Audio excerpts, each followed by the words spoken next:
Well, going towards Britain now, Britain is on the verge of crossing a major financial threshold. The country's national debt is expected to exceed £3 trillion for the first time as early as September. Well, this comes after years of borrowing driven by the global financial crisis, the pandemic, energy subsidies and rising public spending.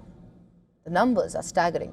Public debt is increasing by roughly £7,500 every second, or about £650 million per day.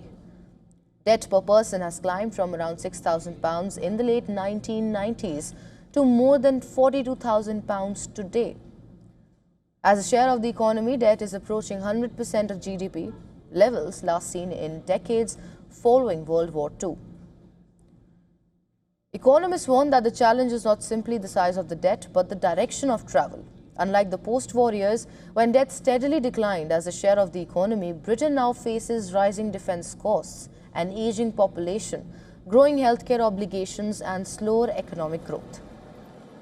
According to projections cited by the Office for Budget Responsibility, public debt could continue rising for decades unless governments make difficult fiscal choices.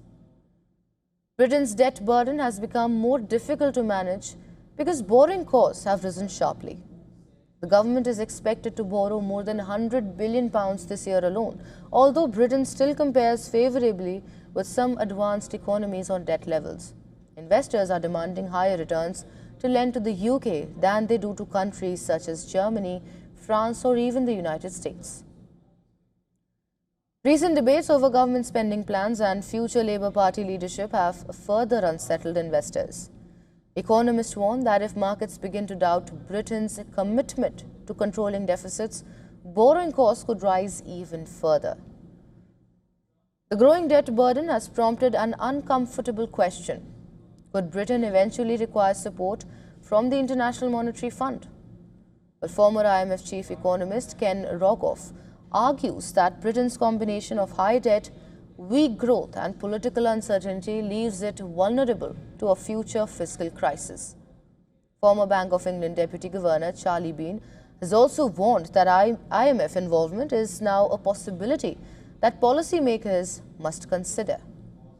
The concern is not that Britain would immediately run out of money, rather a loss of investor confidence could trigger sharply higher borrowing costs, forcing governments into difficult choices involving tax increases, spending cuts, or both.